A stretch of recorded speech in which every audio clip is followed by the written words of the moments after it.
Hanno fatto un lungo viaggio dalle Canarie all'Italia. Sono arrivati a Jesolo i coccodrilli. Vediamo il servizio di Fabrizio Cibin.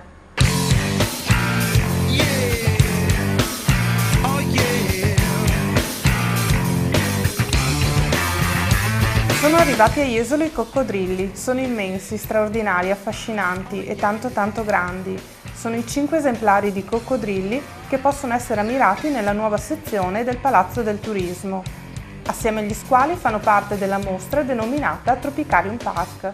Squali e coccodrilli, ovvero i grandi predatori del pianeta, 5 esemplari arrivati dalla Spagna e dalla Francia, dove sono nati e cresciuti in cattività, guidati da quello che è stato già ribattezzato con il nome di Godzilla.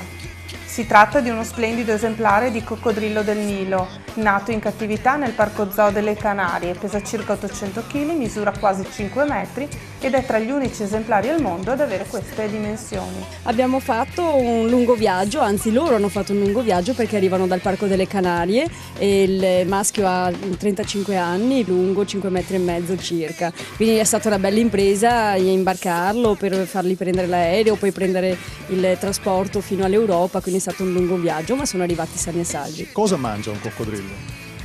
Mangiano pollo tacchino, mangiano anche pesce perché loro vivendo nel fiume mangiano anche pesce, quindi le loro diete saranno molto varie, dobbiamo ancora ben equilibrare i pesi e la giusta dose, diciamo quantità di carne e di pesce da dargli, però non mangiano moltissimo, tutti penserebbero mangiano 3-4 volte al giorno, invece in effetti è sbagliato, mangiano una volta alla settimana. Sono animali molto particolari che necessitano di cure particolari, temperatura sia del luogo esterno dove vivono ma anche dell'acqua e poi l'alimentazione che sarà polli, tacchini, maialini e circa 50 kg di carne ogni 10 giorni. E sicuramente è una sfida nuova questa, sono animali molto particolari, è una sfida professionale sicuramente e di cui sono onorato di far parte di questo staff. E con i 2 coccodrilli del Nilo è arrivato anche un esemplare maschio di coccodrillo marino lungo 2,5 metri, è considerato tra i 10 animali più pericolosi al mondo. È stato chiamato Sandokan, quindi 2 alligatori americani, anche in questo caso un maschio ed una femmina, lunghi circa 3 metri.